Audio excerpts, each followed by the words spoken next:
Bonjour à toutes et bonjour à tous et merci d'être aussi nombreux à cette heure très précoce de ce samedi. Donc, je ne sais ce que Puvis de Chavannes avait en tête lorsqu'il conçut pour le grand amphithéâtre de la Sorbonne où nous nous trouvons la grande toile marouflée que ce nombreux public qui est devant moi, assemblé ce matin, peut admirer juste au-dessus de nos têtes. Je note juste que dans cette allégorie des savoirs classiques, qu'il a titré Le bois sacré, les seules figures représentées sont humaines. Alors, une toute petite différence, on voit un lézard au milieu des coraux, à la droite de cette fresque, cette toile marouflée de Puvis de Chavannes. Mais en tout cas, Puvis de Chavannes peint donc un bois, mais un bois sans animaux. Faut-il y voir une métaphore de ce qui un de nos deux invités, Éric Baraté, nomme le trou noir de l'histoire, l'animal vivant, étudié par lui-même, pour lui-même, comme acteur des sociétés du passé, non plus comme un objet manipulé et constamment agi par l'homme. Je n'en suis pas sûr. Mais c'est bien de cette absence qui nous apparaît aujourd'hui comme extrêmement bruyante, dont il sera question dans ce premier débat de la journée, titré donc « Depuis quand défend-on les animaux ?» avec Béatrice Bougnol de La Croix, qui est le journal qui, avec le magazine L'Histoire, est notre partenaire pour cette manifestation et cette table ronde. Nous allons tenter de comprendre comment le souci de l'animal est venu aux hommes en compagnie d'Éric Baraté, donc je l'ai cité, et de Michel Pastoureau, qui, depuis des décennies maintenant, outre les couleurs, outre l'héraldique, observe en historien les animaux dans leur représentation symbolique et culturelle, depuis au moins l'Antiquité, mais plutôt le Moyen-Âge, puisque c'est sa spécialité, jusqu'à nos jours.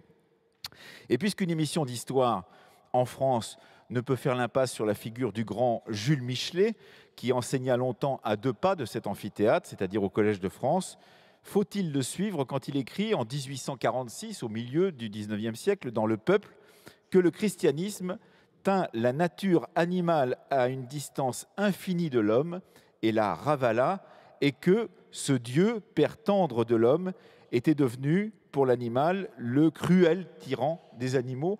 Qu'est-ce qu'on peut en penser de cette phrase de Jules Michelet dans Le Peuple, où il évoque justement cette question de la relation de l'homme à l'animal, mais de l'homme à la religion et à l'animal, en l'occurrence Michel Pastoureau? Pour le christianisme médiéval, la phrase de Michelet n'est que partiellement fondée. Il y a un double courant dans le christianisme médiéval vis-à-vis de l'animal. Il y a un courant dominant qui invite à ne pas confondre l'homme et l'animal. L'être humain a été conçu à l'image de Dieu. L'animal, c'est une créature imparfaite, une créature impure. Donc il ne faut pas confondre l'homme et l'animal. Et tous les comportements qui le font plus ou moins sont des péchés. Par exemple, se déguiser en animal, c'est interdit. Et comme les évêques et les conciles le répètent à l'infini, ça prouve que ça n'est pas respecté, bien sûr. Avoir une affection trop grande pour tel ou tel individu animal, ça peut être aussi considéré comme un péché. Donc ça, c'est le courant dominant, mais il y a un deuxième courant dont on parle moins souvent chez les historiens, qui est l'idée d'une communauté des êtres vivants, un courant qui vient d'Aristote, bien sûr, mais qui est relayé au sein du christianisme par saint Paul, le Paul de l'Épître aux Romains. Au chapitre 8, quand Paul parle des fins dernières, il dit que même la créature sera libérée de la servitude, la créature c'est l'animal, sera libérée de la servitude et entrera librement dans la maison des enfants de Dieu. Ça pose beaucoup de problèmes aux théologiens du Haut Moyen-Âge, mais surtout des XIIe et XIIIe siècles. Est-ce que les animaux sont enfants de Dieu, oui ou non? On en débat à l'Université de Paris au XIIIe siècle avec beaucoup d'intensité. Et l'argument massu des défenseurs des animaux, c'est que Jésus est né dans une étable. Donc c'est bien la preuve qu'il est venu sur terre pour sauver aussi les animaux. Et par là même, on se pose des questions du type est-ce qu'il faut faire travailler les animaux le dimanche? Est-ce qu'on a le droit de leur imposer des jours de jeûne? Où vont-ils après la mort? En enfer et au paradis, le même que pour les humains, ou un enfer et un paradis spéciaux pour animaux ou spéciaux pour telle ou telle espèce animale. Donc on en parle énormément et les documents sont foisonnants pour l'historien autour de ces deux courants. Béatrice Bougnol. Oui, Justement, Michel Pastoureau, ces deux courants se reposent sur quel texte? C'est-à-dire dans la Bible, où trouve-t-on trace des animaux et quel est le statut qu'on donne à ces animaux? Donc par rapport à ce que je viens de dire, ce deuxième courant se fonde, je le disais, sur l'Épître aux Romains, spécialement le chapitre 8, si je me souviens bien, et puis les commentaires qui en sont faits, pas très nombreux au Moyen-Âge, plus nombreux avant et après l'an 1000. Hein. Paul est assez discret pendant longtemps, bien que fondateur du christianisme, on le commente assez tard. Et c'est le texte fondateur. Et puis quand on redécouvre progressivement la partie zoologique de l'œuvre Aristote en plusieurs strates, à partir de la fin du XIIe siècle, on réfléchit beaucoup sur le statut de l'animal, ses rapports avec l'être humain, sur la condition animale, sur la hiérarchie ou les hiérarchies au sein du monde animal. On distingue des animaux supérieurs et des animaux qui ne le sont pas. Ça conduit à des comportements qui nous font sourire aujourd'hui, mais qui sont des terrains documentaires exceptionnels pour l'historien. Les fameux procès faits aux animaux, les plus anciennement documentés, c'est vers le milieu du XIIIe siècle, c'est-à-dire à un moment où l'Église elle-même devient un immense tribunal. Et ça va durer jusqu'en plein XVIIe siècle.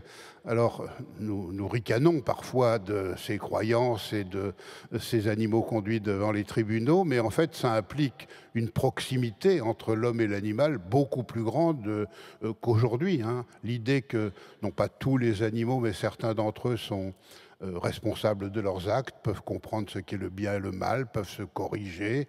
Ce sont des idées extrêmement modernes, au fond, dans un autre contexte, bien sûr. Et alors, pour moi, qui suis historien des animaux, le plus fascinant, c'est que 9 fois sur 10, les animaux concernés, conduits au tribunal, sont des cochons, c'est-à-dire l'animal qui, pour les sociétés anciennes, est pensé comme le plus proche de l'être humain.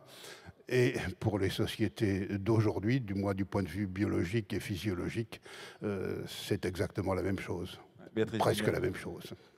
Oui, justement, il y a notamment un cochon qui, lui, ne va pas apparaître d'ailleurs au tribunal, régicide, qui va provoquer une chute mortelle du frère aîné de Louis VII, puisque c'est des animaux qui errent dans les rues et qui donc provoquent souvent des accidents.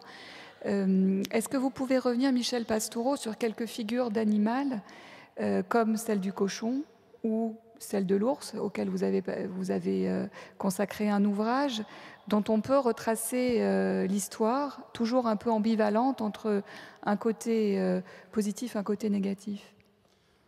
Oui, du point de vue symbolique, tout est ambivalent dans toute société. Animaux, végétaux, couleurs, formes, il y a toujours un aspect positif et un aspect négatif. Tantôt l'un domine, tantôt c'est l'autre. Au Moyen-Âge, il y a 3 animaux qui sont pensés comme proches ou cousins de l'être humain. Il y a l'ours en raison de son aspect extérieur. Il peut se mettre debout, saisir des objets, manier des outils, danser, sauter, nager, s'accoupler à la façon des êtres humains. On va le croire jusqu'à Buffon, presque. Donc c'est le premier cousin. Le second, c'est le cochon, comme je viens de le dire, avec l'idée qu'à l'intérieur du corps, tout est pareil. Et comme l'Église interdit dans les facs de médecine de disséquer le corps humain, pour apprendre l'anatomie du corps humain, à Salerne et ailleurs, en Occident, on dissèque le cadavre de la truie ou du verrat avec l'idée qu'à l'intérieur, c'est tout pareil. Et en effet, c'est tout pareil, ce que la médecine contemporaine confirme pleinement. Donc c'est un deuxième cousin de l'être humain, le cochon. Et le troisième, qui est parfois cité, c'est le singe. Mais là, certains auteurs précisent que, en fait, le singe est tellement diabolique qu'il fait le semblant de ressembler à l'être humain, mais qu'en fait, il ne lui ressemble pas du tout. Et il va falloir attendre l'époque moderne pour qu'on revienne sur ce cousinage, au moins des apparences, entre le singe et l'être humain. Et alors, ça n'est pas du tout... comment dirais-je, bénéfique pour l'animal de trop ressembler à l'être humain. Ce sont des grands réprouvés que l'ours, le cochon et le singe. Et comme toujours en histoire, ce qui est négatif, ce qui est péjoratif, ce qui est réprouvé, laisse beaucoup plus de traces dans les documents que ce qui est laudatif ou positif. Donc, dans mon travail sur les animaux, du point de vue monographique, je me suis concentré sur l'ours et le cochon pendant longtemps parce que les documents sont extrêmement, extrêmement abondants. Oui, et ce qui est très intéressant quand on vous lit, Michel Pastoureau, depuis longtemps sur ces animaux, c'est que vous pratiquez, et on en parlera tout à l'heure avec Éric Baraté, une véritable historicisation de ces figures. C'est-à-dire qu'elles ne sont pas fixes.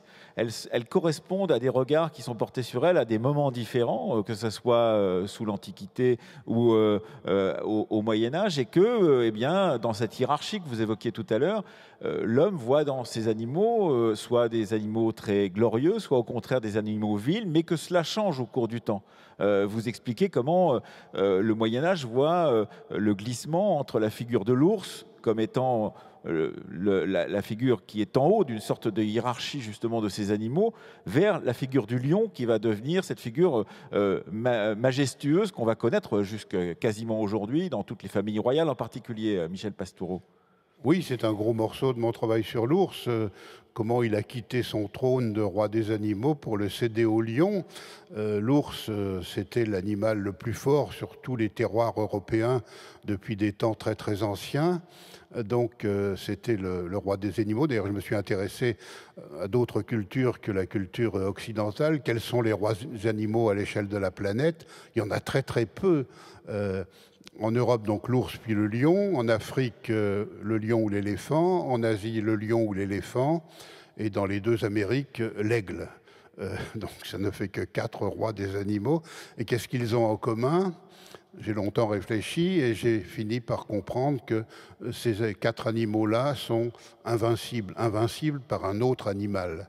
Les Romains d'ailleurs avaient essayé en faisant combattre dans l'arène ours contre lion et ça donne ce qu'on appellerait aujourd'hui match nul, quelque chose comme ça. Voilà. Donc l'ours était le roi des animaux et faisait l'objet non seulement de vénération mais de croyances de toutes sortes. Le christianisme est parti en guerre très tôt, dès l'époque carolingienne, contre les cultes de l'ours. Et il a fallu du temps pour éradiquer ces cultes de l'ours en pleine terre chrétienne, notamment dans le monde germanique et slave. Et l'Église a tout essayé pour faire descendre l'ours de son trône. L'ours, c'était l'animal des traditions orales, plus que des traditions écrites. Il y avait des croyances épouvantables qui ont la vie longue. Hein.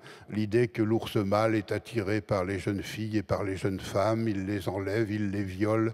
Ça donne naissance à des créatures qui sont fils d'ours. Est-ce qu'il faut les baptiser, pas les baptiser, comment les considérer, etc., etc. Le lion présentait l'avantage pour la culture européenne d'être l'animal des traditions écrites. Or, les traditions écrites, ça se manipule beaucoup plus facilement que les traditions orales, ça se contrôle. Donc l'Église a joué la carte de lion contre l'ours comme roi des animaux et elle a fini par y arriver. Au XIIe siècle, l'affaire est entendue. Dans le roman de Renard, par exemple, à la fin du XIIe siècle, dans les plus anciennes branches, le roi des animaux, c'est déjà le lion, ça n'est plus l'ours, qui est le vice-roi, quelquefois. Dans la Jeune héraldique, qui apparaît au XIIe siècle, la vedette du bestiaire, le roi du bestiaire, c'est le lion, et ainsi de suite. L'ours ne récupérera jamais son trône, il va même devenir une sorte de bête de cirque dont plus personne n'a peur. Les fables en rajoutent une couche en se moquant de l'ours, qui prend sa revanche avec l'immense dossier de l'ours en peluche. Mais là, on est au XXe siècle. Oui, c'est ça. Mais on leur accorde toujours des qualités humaines à ces animaux, en l'occurrence, Michel Pastoureau, dans le Moyen-Âge que vous connaissez bien. C'est-à-dire, est-ce qu'on les aime en tant que tels ou est-ce qu'on les aime parce qu'on y voit des métaphores de qualité ou de défauts des hommes ? Les deux existent, mais là où l'historien a le plus de prise, c'est évidemment sur les représentations, les symboles, l'imaginaire. Là, les documents sont très bavards, textes, images, faits de langue et de société et de lexique, tradition orale, etc., etc. On a beaucoup d'informations sur ce que j'appelle grossièrement la symbolique animale. Il faudrait expliquer de quoi il s'agit. Mais sur les animaux bien réels, sur lesquels Éric travaille, plus que moi, on a moins d'informations, et notamment sur des animaux individus. Il faut attendre la fin du Moyen-Âge, grâce à des documents comptables, pour avoir tel ou tel individu animal. Par exemple, l'ours préféré du duc Jean de Berry, le frère de Charles V, qui s'appelait Valentin. Alors on le suit pendant une vingtaine d'années grâce à des contes. Il est d'ailleurs encore aujourd'hui présent dans la cathédrale de Bourges sur le gisant du duc. Il est là sous ses pieds, il a une très très bonne tête. Mais on a du mal à saisir l'animal bien réel autrement que collectivement. Les individus ne sont pas très mentionnés dans les documents. C'est pour l'aristocratie et les couches supérieures de la société qu'on a le plus d'informations. Et à l'époque féodale, l'animal préféré, ce n'est pas le chien, ce n'est pas le cheval, c'est le faucon pour la classe noble. Béatrice Bougnol.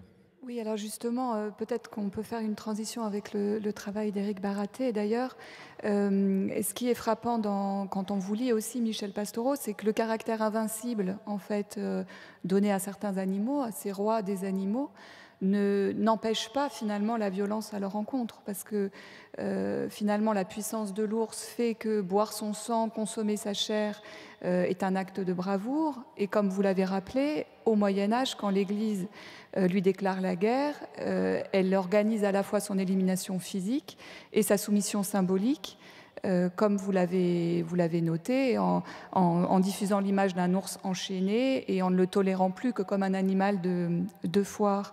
Alors Éric Baraté, justement, vous, quand vous relisez l'histoire de l'animal, vous la relisez comme une histoire de grande violence à son encontre, ponctuée par certaines étapes, comme celle de la création des races, entre le XVIIIe et le XIXe siècle, ou entre, à partir du XIXe, cette utilisation des animaux comme prolétaires, avec des vies de prolétaires que vous allez décrire.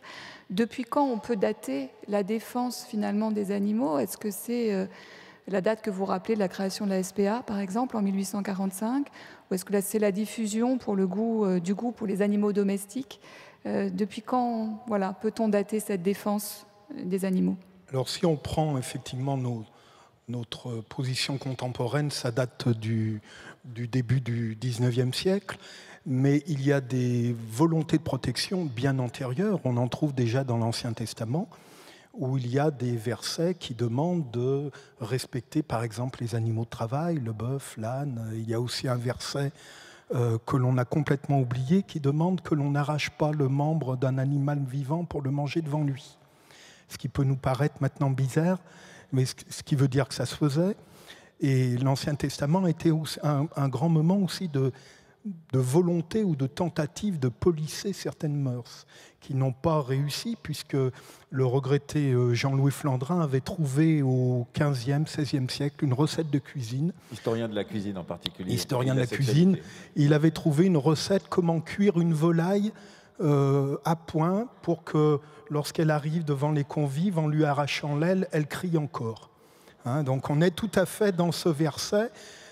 Et donc il y avait la volonté quand même de pacifier ça. Et puis il y a l'époque aussi de François d'Assise, par exemple. Mais tout ça est quand même très particulier. C'est souvent une défense pour l'homme, c'est-à-dire éviter que l'homme ne tombe dans la barbarie. Donc protéger les animaux pour cela. La protection des animaux pour eux-mêmes, effectivement, on voit apparaître ça au XVIIIe siècle. Avec le grand épisode en France, c'est la Révolution, où à la Révolution, on va faire un lien entre, finalement, on va introduire les animaux dans les opprimés.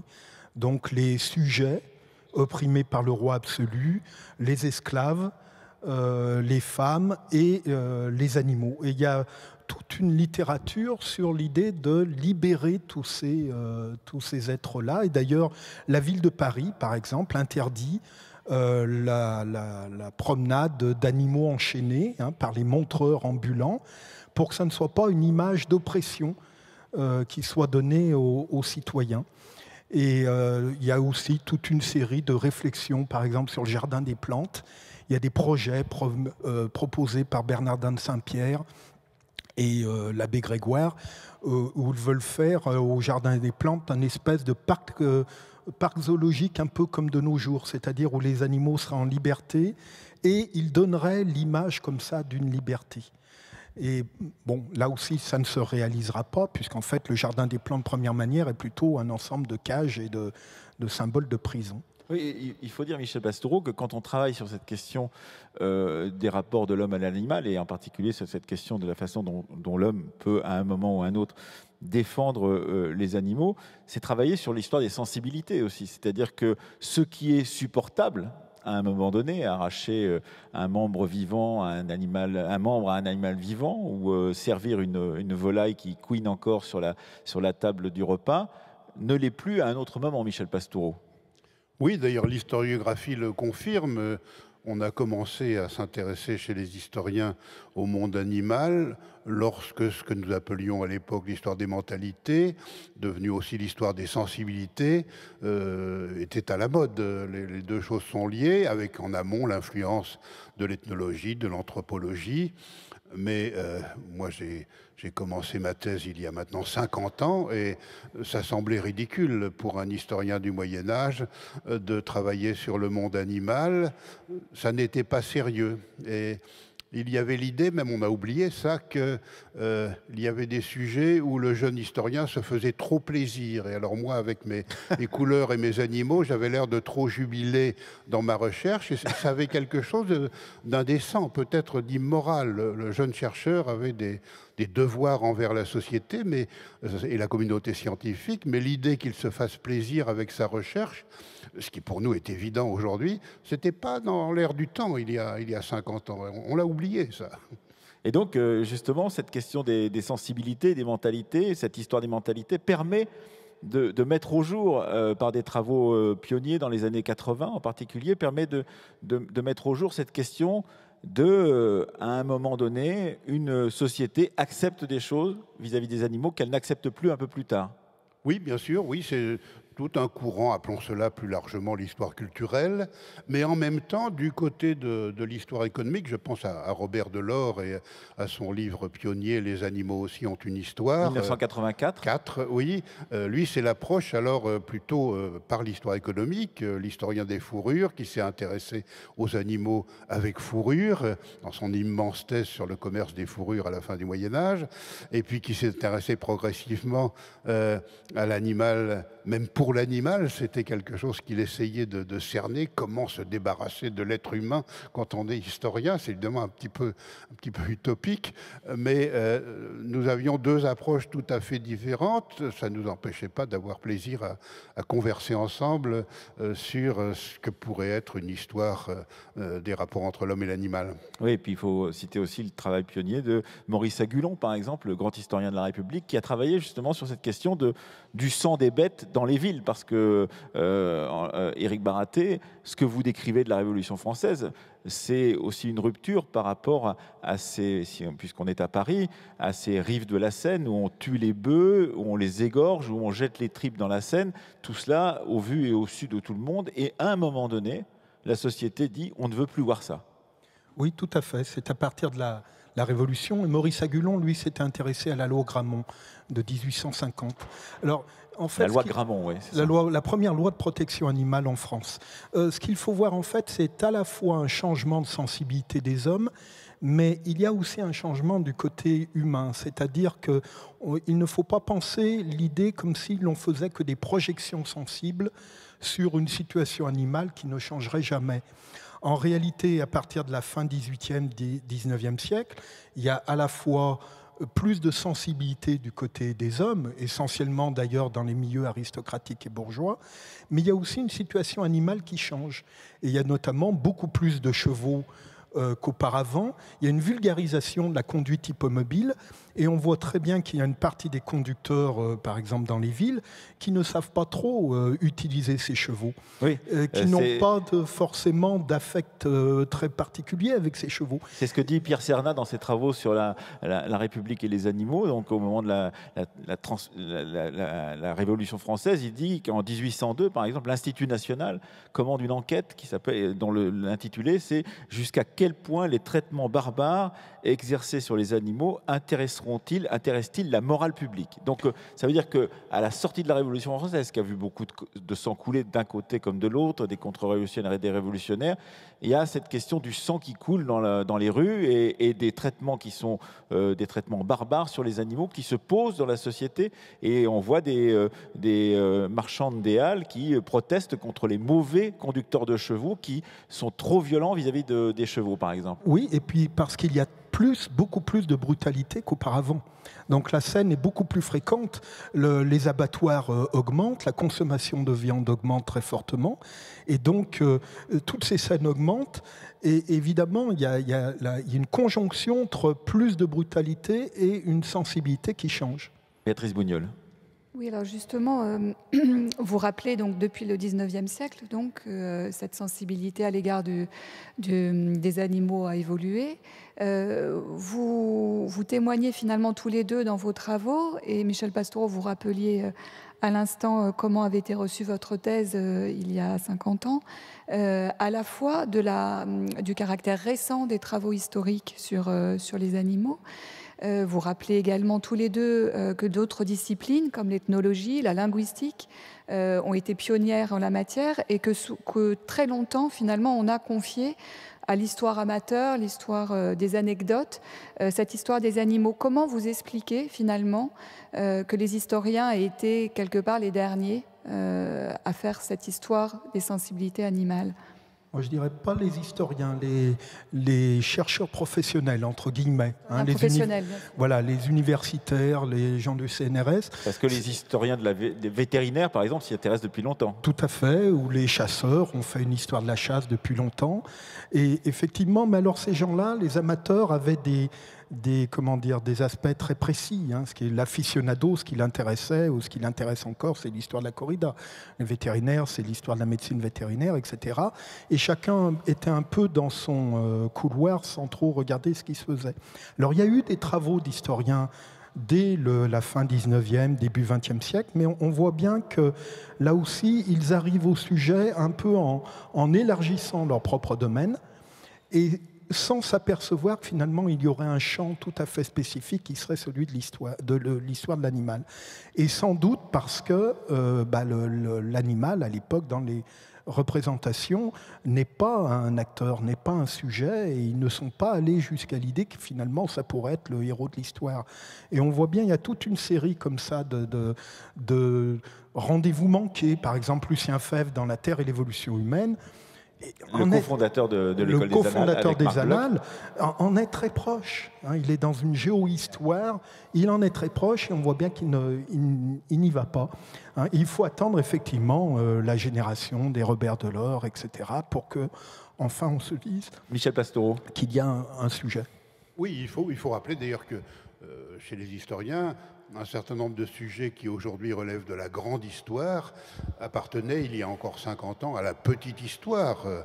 L'histoire du vêtement, par exemple, c'était pour les amateurs, n'avait pas sa place dans le monde universitaire. Or, aujourd'hui, c'est une discipline totalement carrefour pour toutes les sciences humaines. L'histoire de l'alimentation, ça semble extravagant, mais l'histoire de l'alimentation, il y a 3 générations, ça n'intéressait pas grand monde chez les historiens universitaires. Les ethnologues, oui, les anthropologues, oui, mais c'était quand même chez les historiens la petite histoire. Donc les choses ont bien changé. En 50 ans, moi j'ai vu des changements qui m'ont réjoui, évidemment. Je ne sais pas trop ce que se passera dans 50 ans. On ricanera sans doute de nos façons de penser et d'enseigner en 2018, mais ça ne peut pas en être autrement, bien sûr.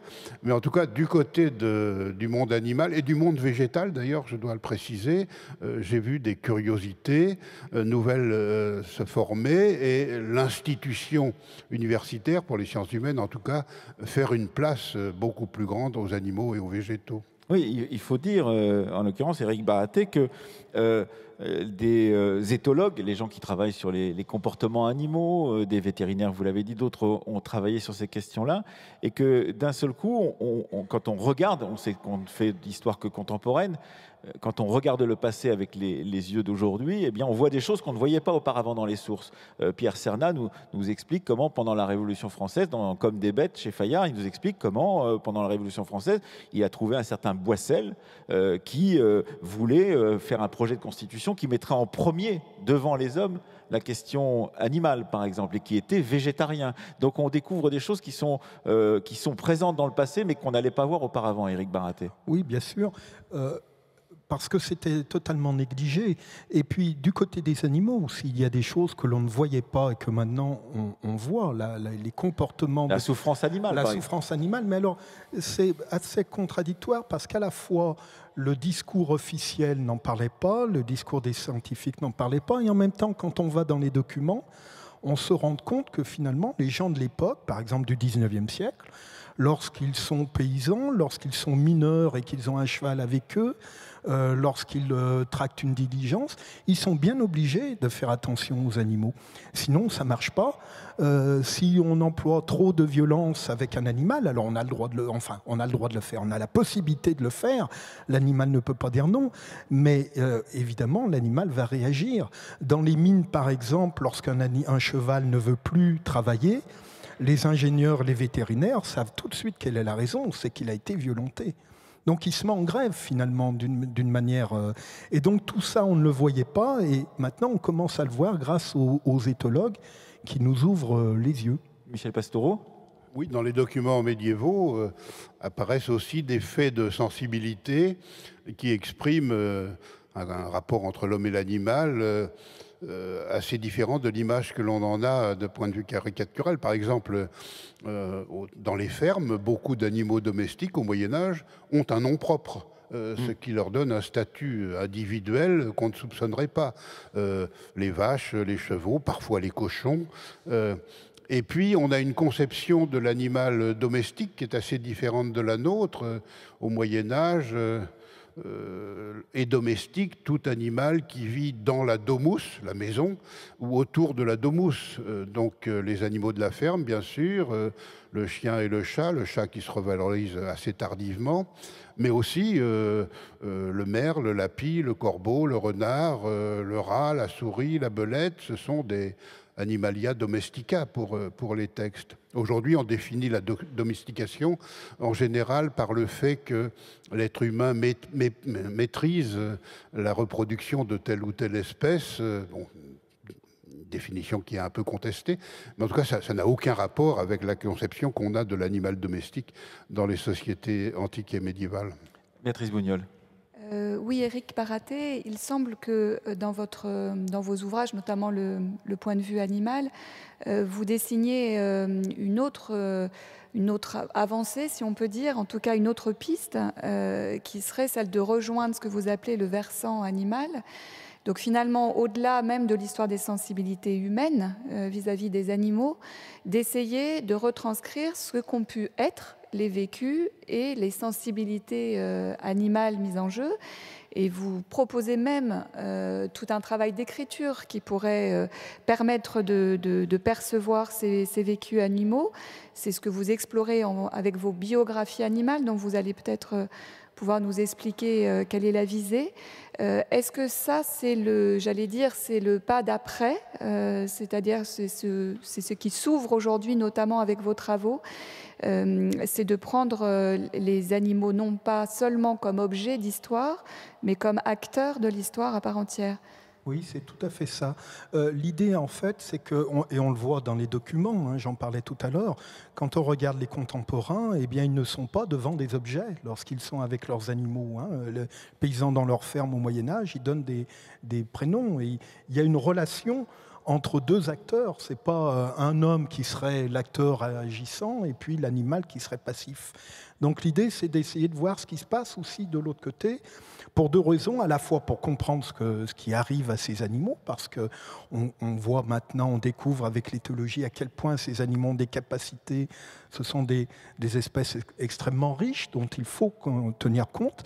Et puis l'autre but, c'est aussi de mieux comprendre la relation entre l'homme et l'animal. À partir du moment où le mineur tient compte de son cheval, eh bien, il faut savoir ce qui se passe du côté du cheval pour voir si ça fonctionne ou pourquoi ça ne fonctionne pas, par exemple. Et donc, on a des documents pour ça. Il y a des documents humains qui permettent de voir. Il y a des gens qui regardent bien les animaux, alors qu'ils ne voient pas tout de ce qui se passe des animaux, mais qui en voient quand même un peu. Et donc, ils font des remarques, par exemple, sur la guerre de 14. Le livre de Maurice Genevoix, Ceux de 14, est un livre remarquable. Il a vraiment l'œil, et il y a quasiment des animaux à chaque page, et il donne des indications très intéressantes. À côté de ça, il y a des gens qui ne s'intéressent pas. J'avais trouvé un artilleur dans son livre, il a une phrase tout à fait significative à un moment, il dit « Les canons arrivent au galop ». Comme manière de totalement évincer le cheval, il n'y a pas mieux. Alors, tout le monde ne regarde pas, mais ceux qui regardent nous donnent des informations qui permettent, en les croisant avec l'éthologie actuelle, qui permettent de comprendre un tout petit peu ce qui se passe du côté des animaux. Donc il faut que la discipline historique aille voir du côté de la discipline dite de sciences dures, dont on parlera avec Nicolas Martin cet après-midi en particulier. Il faut aller voir de ce côté-là pour pouvoir ramener des innovations, des découvertes sur en particulier l'individuation des animaux, c'est-à-dire qu'on les voit généralement comme espèces depuis Buffon et depuis Linné. Et vous dites aujourd'hui, on arrive à voir que un individu animal existe à côté d'un autre individu animal et que, comme disait Michel Pastoureau, on peut les appeler par leur prénom ou par leur nom, parce qu'au bout du compte, ils ont des destins qui ne sont pas les mêmes. Ce sont des individus animaux, ce qui est une profonde nouveauté, pourrait-on dire, importée dans le domaine de l'histoire. Ça n'est plus le chien à travers les temps, ça n'est pas le chat depuis la plus haute antiquité, c'est tel chat à tel moment, dans telle société, avec tel compagnon ou humain, par exemple. Tout à fait. Alors ça, c'est une découverte dans les discours savants, je dirais, dans les discours lettrés. Mais dans le monde populaire ou dans le monde paysan, ça n'est pas forcément une découverte. Je pense au curé Mélier, ce curé du début du XVIIIe siècle, qui est très savant, qui ne croit pas en Dieu. Il n'a jamais cru en Dieu, mais enfin, il est quand même curé en Lorraine, et il fait la messe tous les dimanches. Et un jour, il a envie de parler de la théorie de l'animal-machine à ses ouailles. Donc, en plein prône, il leur expose la théorie de l'animal-machine. Et il raconte comment ces paysans se mettent à rire. Mais à rire, parce qu'ils n'y croient pas. Eux, ils savent que leur vache, d'une vache à l'autre, ce n'est pas le même tempérament, ce n'est pas le même caractère, qu'il faut faire avec. Et donc la nouveauté, elle est surtout du côté du monde savant. Et c'est vrai que ce sont les éthologues qui, depuis une soixantaine d'années, une cinquantaine d'années plutôt, commencent à s'intéresser aux individus. La première, ce sont des éthologues japonais qui, dans les années 50, ont découvert, ça s'est fait en direct d'ailleurs, la découverte, qu'une macaque japonaise avait songé à tremper sa patate douce dans de l'eau, puis pour la laver, puis ensuite dans de l'eau salée, sans doute pour avoir un meilleur goût. Et elle a transmis petit à petit cette innovation culinaire à sa famille, puis à sa tribu. Et maintenant, vous avez des macaques japonais, vous avez des groupes de macaques japonais qui trempent leurs patates douces dans l'eau salée, d'autres qui ne le font pas. On a des traditions culinaires qui se sont mises en place. Et donc, c'est de là qu'est partie l'idée de s'intéresser à des individus. Et maintenant, par exemple, dans l'éthologie canine, qui est une éthologie extrêmement performante, l'unité de base d'observation, c'est plus l'espèce, c'est l'individu. Et alors, évidemment, si on se met sur les individus, là, il y a beaucoup de choses qui apparaissent. Comme vous l'avez dit, c'est-à-dire la diversité dans l'espace, par exemple. La diversité dans un groupe, autrement dit, il va falloir se mettre à faire de la sociologie animale. La diversité d'un groupe à l'autre, donc de l'ethnologie animale. Il faut faire aussi de l'histoire animale ou de l'histoire éthologique, je dirais, de manière à voir à quel point ces animaux changent dans l'espace et le temps. Et ils changent souvent influencés par les hommes ou d'une manière indépendante. Et les chats, par exemple, qu'on a tendance à voir comme une espèce assez intemporelle, indépendante, etc., c'est une vue de l'esprit. Le chat a beaucoup changé dans sa manière d'agir. Et d'ailleurs, vous travaillez sur les chats pour votre prochain travaux, en l'occurrence Michel Pastoureau. Vous allez travailler sur les chats, c'est ça? Pas moi, mais l'une de mes étudiantes, Laurence Bobis, grande historienne du chat, a montré que cet animal qui était plutôt dévalorisé, ou en tout cas dont on se méfiait, qui appartenait au bestiaire du diable, encore en plein Moyen-Âge central, notamment parce qu'il avait des mœurs nocturnes, se revalorisait après la grande peste du milieu du XIVe siècle, parce que les contemporains ont à peu près compris que l'épidémie était plus ou moins propagée par les rats, se sont posé la question, est-ce que les chats ne seraient pas plus efficaces que les belettes qu'on utilisait jusque-là pour chasser les rats? On fait l'expérience et ça a été concluant. Donc le chat qui avait rarement le droit d'entrer dans les maisons, en 2-3 générations, a le droit de le faire et acquiert le statut qui est encore le sien aujourd'hui de fidèle compagnon. Quand on lit les pages de Montaigne sur ses chattes, on se croirait la semaine dernière, quelque chose comme ça. Donc autant le chien se revalorise lentement dans l'histoire occidentale, autant le chat, c'est assez soudain. Donc des histoires assez différentes.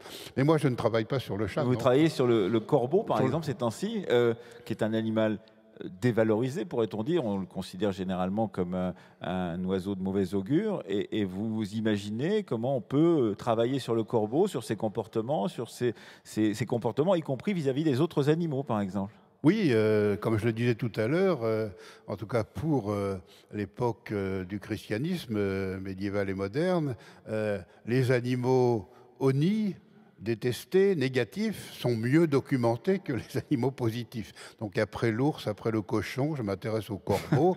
Ça fait 50 ans que j'accumule des notes sur l'histoire culturelle du corbeau en Occident, un oiseau vénéré dans l'Antiquité. Pline le présente déjà dans son histoire naturelle comme l'animal le plus intelligent, ce que tendraient à confirmer les enquêtes les plus récentes sur l'intelligence animale. Pour certaines expériences, il est au niveau des grands singes, ce que donc l'Antiquité savait déjà et que le christianisme a refusé, une guerre aux corbeaux, mais alors terrible. Je suis quand même perplexe par rapport à nos rapports, à nous, historiens et gens des sciences humaines, par rapport aux travaux sur les animaux conduits par des chercheurs d'autres disciplines. C'est toujours l'homme qui organise les expériences, qui provoque les stimuli, qui observe comment les animaux se comportent et qui en tire les conclusions. On ne peut pas faire autrement, bien sûr, mais il y a quand même quelque chose qui est un peu gênant. Quelle est la pertinence de ces conclusions? Éric Baraté, c'est quasiment une pierre dans votre jardin, en l'occurrence, puisque vous vous mettez à écrire comme le taureau qui a tué Manolete, par exemple, en 1947, donc dans une arène. Pas comme. Vous imaginez comment il a pu réagir aux stimuli qui étaient présents dans cette arène lorsqu'il a tué Manolete d'un coup de corne. Alors, ce n'est pas de l'imagination, dans le sens où on sait très bien ce qui se passe dans une corrida maintenant. Il y a eu beaucoup d'études éthologiques sur les bovins. Et donc, on peut savoir ce qu'un taureau peut ressentir au moment de la corrida, parce qu'il y a eu beaucoup d'études là-dessus, y compris sur des taureaux après corrida. Donc voir quel a été leur niveau, par exemple, de production de toxines, de cortisol, etc., et qui sont des réponses à la douleur.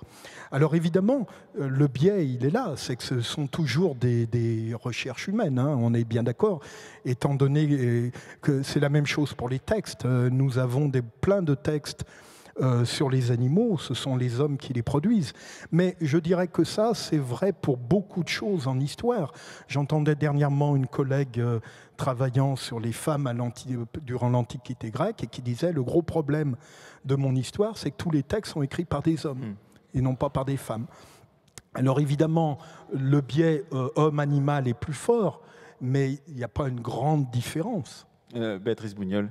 Oui, justement, on peut se demander ce que cette histoire de l'animal exige de l'historien en termes d'écriture aussi, puisque là, vous parlez des sources, la difficulté des sources.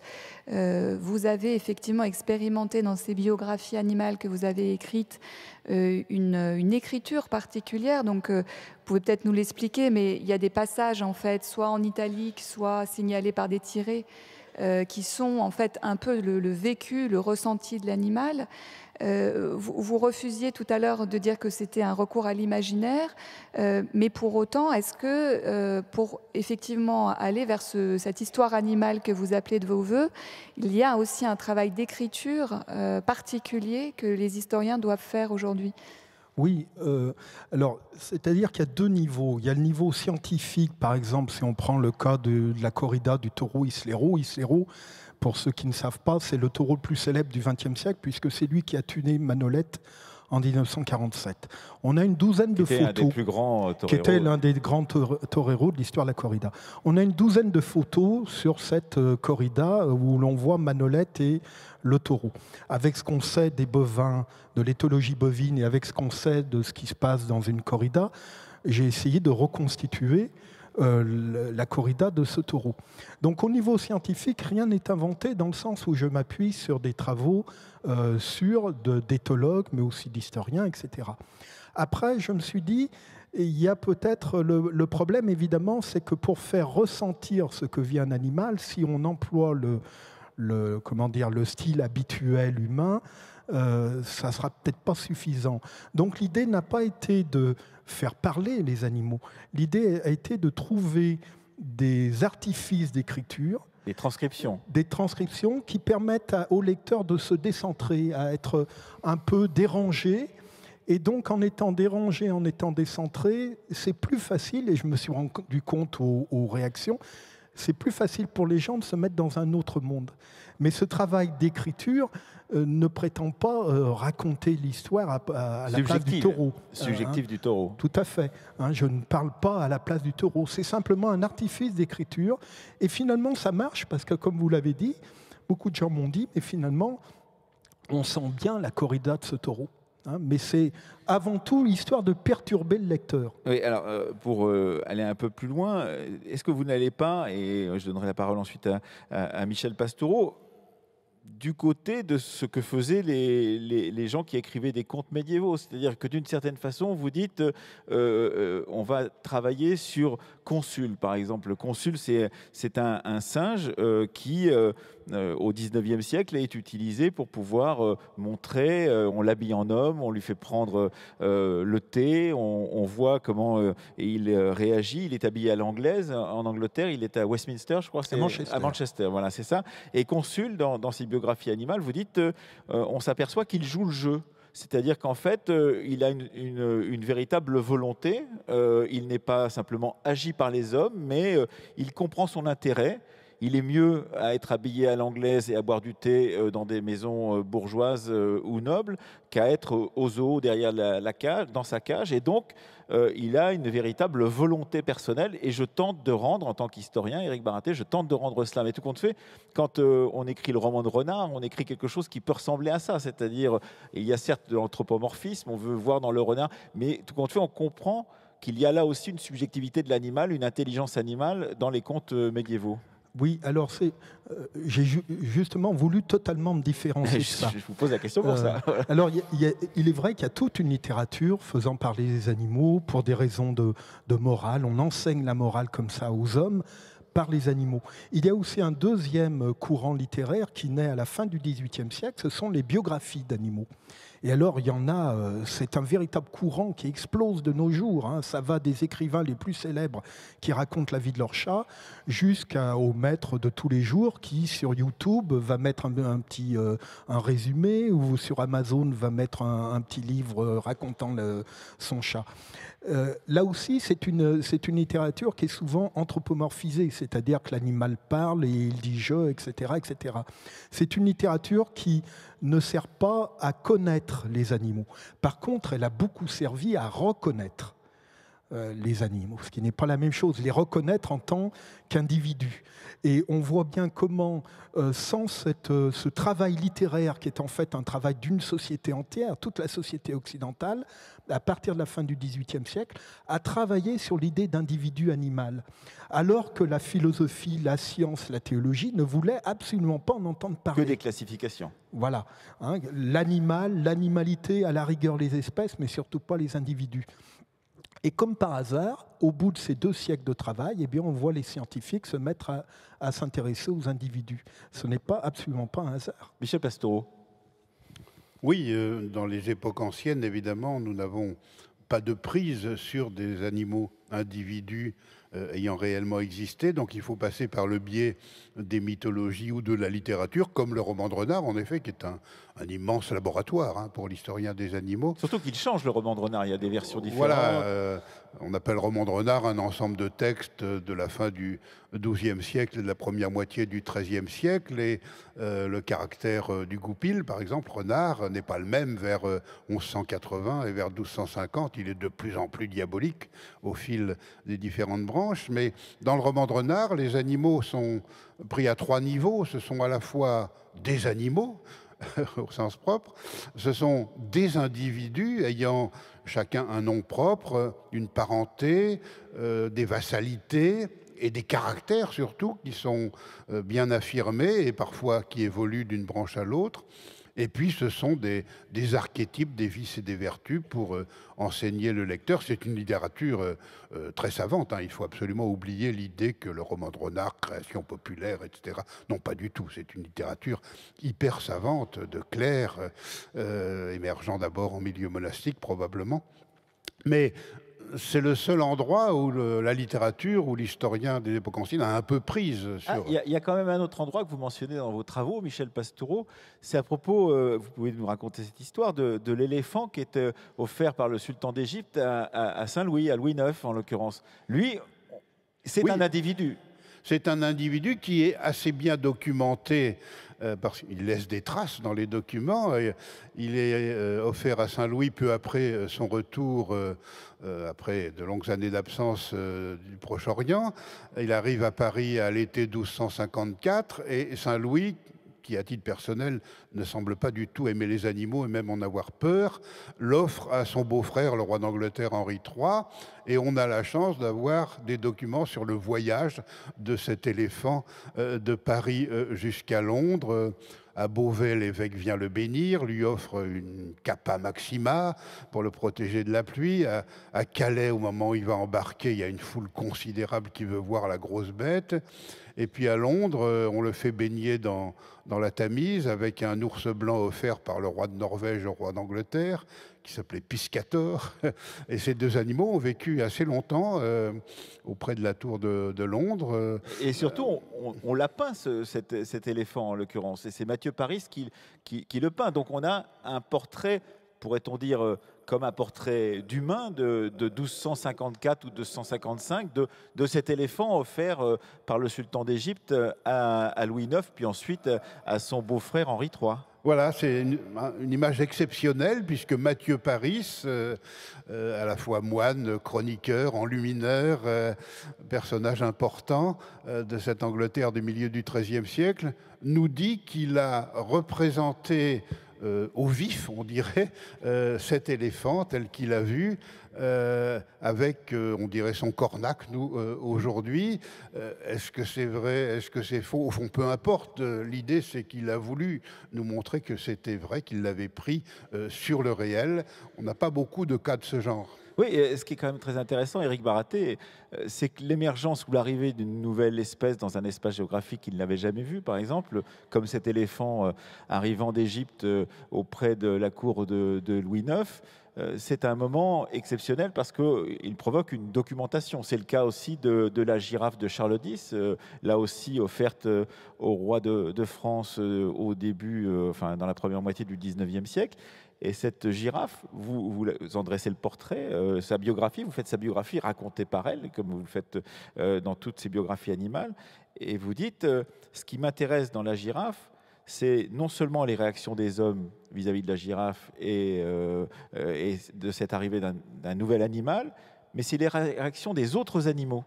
C'est-à-dire qu'effectivement, on n'y pense pas habituellement, c'est-à-dire que quand arrive une nouvelle espèce, il n'y a pas simplement les hommes qui voient arriver cette nouvelle espèce, mais les autres espèces animales. Oui, c'est un animal très célèbre, la girafe de 1827, qui est offerte à Charles X. Et on a des documents sur elle, notamment on a le document d'un naturaliste marseillais, très modeste à l'époque. C'est le Muséum de Paris qui lui demande de faire un rapport, parce qu'on a trop peur que cette girafe meure en route. Et ce qui aurait dû être la solution, l'issue la plus probable. Et donc on lui demande un rapport, et ce naturaliste voit très bien ce qui se passe. Enfin, il a de bonnes observations, d'autant plus qu'il n'y a pas de référence. On n'a jamais vu de girafe depuis peut-être l'Empire romain. Enfin, on n'a pas de souvenir. Donc il n'y a pas de référence de girafe vivante. Et donc il regarde et il nous donne toute une série d'indications qui permettent finalement de reconstituer une rencontre entre deux mondes vivants qui se rencontrent, la girafe qui représente finalement les espèces exotiques, les espèces africaines, et puis de l'autre côté les Marseillais, puis les Lyonnais, puis les Parisiens, etc., qui représentent les Occidentaux. Et on voit bien à la fois les incompréhensions, les ajustements réciproques entre les deux, qui font que finalement elle ne meurt pas et elle tient jusqu'en 1845. Alors il y a des choses tout à fait marrantes, notamment sur l'alimentation, par exemple. Alors elle boit essentiellement du lait parce qu'elle a été capturée avant d'avoir été sevrée, donc elle boit surtout du lait sorti tiède des mamelles, donc il faut qu'elle soit accompagnée de vaches. Au départ, c'était des chamelles, puis des juments, là ce sont des vaches. Mais on se demande quand même qu'est-ce qu'elle peut manger à part le lait. Alors on l'emmène par exemple dans un pré à Marseille au début du 19e siècle, c'est quelque chose de relativement rare, l'essentiel des terres est en culture. Une vache marseillaise se damnerait pour avoir un pré, et elle qui est nourrie avec des feuilles, de l'écorce, etc. On l'emmène dans un pré, elle n'en veut pas. Alors on se dit, on va lui donner des fruits africains, on fait le lien entre, elle est d'origine africaine, des fruits africains, elle n'en veut pas. Et plein de choses comme ça qu'elle ne veut pas. Finalement, ce qui lui convient bien, c'est le lif et le thuya, et qu'on juge au contraire très amer. Alors on ne comprend pas entre cette espèce, cet individu, cet animal très majestueux, et puis ce qu'elle mange. Donc incompréhension. Et il y a comme ça toute une série d'ajustements et d'incompréhensions qui se font petit à petit. Béatrice Bougnol. Et ce que vous montrez aussi très bien, c'est comment elle nourrit une autre histoire culturelle, en fait. Comment elle va être prise pour objet dans des pièces de théâtre, dans des poèmes, toutes sortes de créations culturelles à la suite de son arrivée en France. Ah oui, parce voir une girafe vivante à l'époque, c'est exactement comme si on promenait un martien dans Paris de nos jours. Je crois que tout le monde se précipiterait. Et là, c'est ce qui se passe. On se précipite. Dans la vallée du Rhône, les paroisses descendent, maire et curé en tête, voir la girafe. À Marseille, évidemment, on est obligé de la descendre de son bateau et de la quarantaine de nuit, parce qu'il y a déjà une rumeur à Marseille comme quoi il y a un monstre gigantesque qui est en train d'arriver. Donc ça déclenche plein de choses. Alors on se met à écrire des valses, des opéras, de la littérature. Les dames s'habillent à la girafe, se coiffent à la girafe, c'est-à-dire avec le chignon comme ça. Et donc c'est un véritable enthousiasme. Mais ça, c'est intéressant, mais il faut aussi voir ce qui se passe réellement. Michel Pastoureau. On a une histoire semblable avec le fameux rhinocéros gravé par Durer.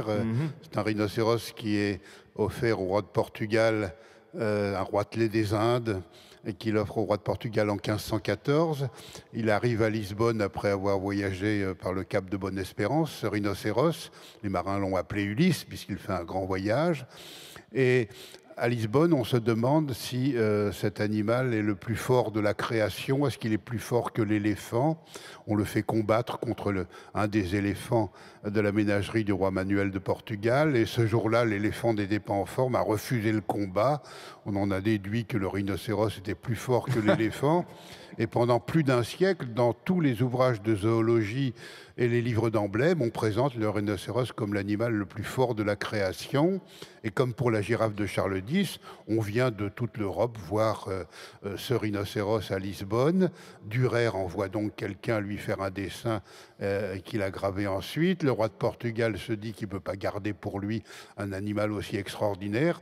Il décide de l'offrir au pape. Voilà le rhinocéros qui remonte sur un bateau, détroit de Gibraltar, escale à Marseille.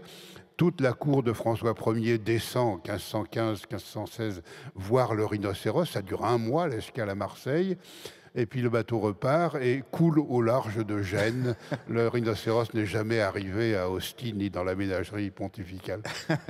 Merci, merci à vous, Michel Pastoureau. Et on pourra réécouter, si on veut connaître d'autres histoires d'animaux, les émissions que vous aviez enregistrées pour France Culture. C'était en 2015 avec Mathilde Wagman, qui s'appelait Les animaux aussi ont une histoire. C'est encore en ligne et on peut encore les télécharger sur le site de France Culture. Et merci à vous, Éric Baraté, de nous avoir expliqué comment on pouvait faire l'étape supplémentaire, le pas supplémentaire pour mieux comprendre justement cette question des rapports de l'homme à l'animal. Et merci à tout ce public assemblé ici, donc dans le grand amphithéâtre de la Sorbonne pour ce premier débat de cette journée spéciale donc de France Culture autour de l'animal.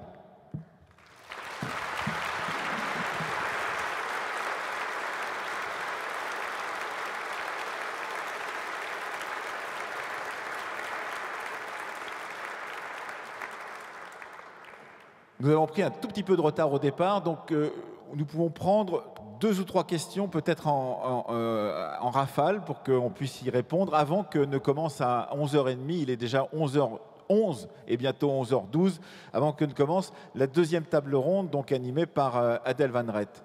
Qui veut poser 1 ou 2 questions à nos 2 invités? Sinon, on vous laisse tranquille, vous vous reposez. Oui. On a une question ici. Allez-y. Monsieur. Oui, bonjour. Quand j'étais petit garçon, j'allais au musée de l'Homme et je tournais autour de la Vénus Hottentote. Comment?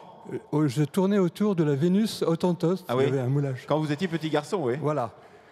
Et il y a un moment dans vos propos de montrer la monstration des animaux, je me demandais, mais quelle était la différence de perception quand on a vu des documents en noir et blanc, quand ils voyaient la Vénus Hottentote, au lieu de voir une girafe, un rhinocéros. Éric Baraté, puisque vous expliquez que la Révolution française a profondément changé, comme le disait aussi Pierre Cernat, les questions de classification, avec la création des classifications animales et des classifications humaines. C'est vrai que ce que dit Pierre Cernat, c'est qu'effectivement, le noir l'Africain était au plus bas de la hiérarchie humaine à partir de ce moment-là, et qu'on pouvait parfois le confondre avec certains animaux. Oui, bien sûr. Alors, sur la monstration de la Vénus Hottentote, on se rend compte que le déroulé, finalement, est très proche de celui de la girafe. Ça paraît comme des êtres absolument extraordinaires de la même manière. Alors, il ne faut pas non plus tomber trop dans dans une vision trop pessimiste, dans le sens où ceux qui ont lancé, par exemple, le débat sur l'animal à la Révolution, il y a notamment l'abbé Grégoire, qui va faire interdire l'esclavage. En 1850, quand on regarde les débats parlementaires sur la loi Grammont, qui est très attaquée à l'époque par les députés. C'est une loi, il faut le préciser, donc, de protection des animaux contre les mauvais traitements. Mais ça concernait les chevaux, les chiens, essentiellement les chevaux. Eh bien, l'un des rares qui le soutient, c'est Victor Schœlcher, celui qui va faire abolir l'esclavage définitivement en 1848. Une autre question? Oui, monsieur et madame, et ça sera les 2 seules questions que nous prendrons, je pense. Monsieur Labin et madame. Attendez. Monsieur, allez-y, vous avez le micro. Très bien. Bonjour à tous. Je voudrais vous poser une question sur le rapport à l'animal avec le lien avec l'alimentation. Et depuis quand les philosophes parlent des enjeux autour de notre rapport à l'animal et le fait de devoir le manger, de pouvoir le manger. Je pense notamment à Hippocrate ou Socrate ou Louise Michel, enfin voilà, des personnages historiques qui ont parlé sous l'angle moral de manger les animaux et notre rapport avec eux. Michel Pastoureau. Dans les sociétés anciennes, on en parle surtout sous l'angle diététique et médicinal, pas du point de vue moral. Au Moyen-Âge, on en parle du point de vue théologique. Par exemple, à l'époque mérovingienne, il y a des missionnaires qui vont en Saxe et en Thuringe pour évangéliser, au début de l'époque carolingienne encore, et s'aperçoivent que ces barbares païens mangent n'importe quoi en matière de viande. Et l'un d'entre eux écrit au pape pour demander, on ne peut pas tout leur interdire d'un coup, qu'est-ce qui est prioritaire en matière d'interdiction de chair animale? Et la réponse du pape, c'est surtout pas de corbeaux. Surtout pas de corbeaux, c'est vraiment ce qu'il y a de pire. Mais ce n'est pas un problème moral, c'est un problème, enfin, moral à l'échelle de l'époque, bien sûr. La notion de morale est totalement culturelle. Hein. L'historien doit être extrêmement prudent quand il fait l'histoire des morales. Éric Baraté? Oui, le végétarisme pour les animaux, c'est-à-dire pour ne pas faire souffrir d'animaux, l'idée, on la trouve déjà dans l'Antiquité, mais c'est très minoritaire. C'est Plutarque, par exemple, et elle se développe vraiment à partir du XVIIIe siècle, lorsque s'impose l'idée de la sensibilité animale. Alors ça vient des Anglais, ça vient notamment des Quakers. Les Quakers, à la fin du XVIIe siècle, vont faire une révolution conceptuelle énorme. C'est-à-dire, ce sont les premiers à penser il faut que les hommes deviennent des citoyens et non pas des sujets. Les premiers à penser la revalorisation des femmes. Les premiers à penser, à se prôner l'abolition de l'esclavage et à postuler le refus d'une hiérarchie trop forte entre les hommes et les animaux. Et ça se développe vraiment 18e puis 19e. Et c'est d'ailleurs dans cette sphère anglaise qui précède à peu près de 25 ans, je crois, les associations de protection des animaux. En France, c'est au milieu du 19e siècle, et c'est un peu plus tôt, au début du 19e siècle. Il y a à peu près 20-30 ans au 19e siècle. De différence. Une question, madame? Oui, bonjour. Je voudrais savoir sur ce que vous nous avez décrit ce matin. Est-ce que la pensée occidentale diffère fondamentalement ou non de la pensée orientale, c'est-à-dire asiatique ou africaine? Merci. Oui, bien sûr. Hein, dans ce domaine, en tout cas, c'est une opinion que je défends, tout est culturel. Et c'est vrai à l'échelle de la géographie, Orient, Occident et d'autres zones de la planète aussi. Mais en se limitant aux sociétés occidentales, c'est vrai aussi dans le temps. Hein. L'historien ne peut pas projeter dans le passé sans précaution aucune nos systèmes de valeurs d'aujourd'hui, nos morales, nos sensibilités, nos connaissances même. Sinon, il va dire des âneries énormes. Donc ce qui est vrai dans le temps est vrai aussi dans l'espace. Et on s'extasie toujours sur quelques gouttes de ressemblance qui serait une sorte d'universalisme, mais on oublie aussi parfois l'océan des différences. Oui, d'ailleurs, une des choses que l'on pourrait faire peut-être aujourd'hui, c'est croiser l'histoire mondiale ou l'histoire connectée avec cette histoire que vous faites. Par exemple, Éric Baraté, on parle toujours de l'arrivée d'animaux exotiques dans les espaces européens ou occidentaux. On pourrait se poser la question de savoir comment ont été reçues les espèces occidentales quand elles sont arrivées. Je ne sais pas, le lapin en Australie ou dans des endroits où ils ont complètement colonisé l'espace, par exemple. Tout à fait, ça serait... Le cheval... Oui, bien sûr. D'autant que les visions, pour répondre à madame, les visions sont très différentes. Vous avez des populations pour lesquelles la différence intellectuelle n'est pas importante. La différence, c'est sur les corps. Alors que nous avons appris au moins depuis le XVIIe siècle qu'il n'y avait pas et la biologie, qu'il n'y avait pas de différence d'un corps à l'autre, ou pas beaucoup de différence au niveau du fonctionnement entre un cheval et un homme, que la différence était dans l'intellect. Il y a des populations qui pensent autrement. Il y en a d'autres qui pensent au niveau des caractères, des individus et des caractères, c'est-à-dire qu'ils vont se sentir plus proches d'un animal pour lequel ils pensent qu'ils ont le même caractère que d'un autre homme. Hein, ce qui pour nous paraît évidemment très bizarre. Alors vous avez cité les populations asiatiques, il faut essayer de ne pas trop enjoliver non plus. Par exemple, le bouddhisme en Chine n'a pas entraîné un végétarisme débridé, dans le sens où on aurait pu croire qu'il impose le végétarisme pour respecter les animaux parce qu'il y a des âmes d'hommes dedans, mais on s'est dit finalement c'était peut-être pas mal de tuer ces animaux pour libérer les âmes de ces hommes. Donc on peut aussi interpréter dans les deux sens. Voilà, merci mesdames, messieurs, et on se retrouve, vous retrouvez donc Adèle Van Rett et l'émission des Chemins de la Philosophie dans un petit quart d'heure. Elle arrive dans 10 minutes, voilà.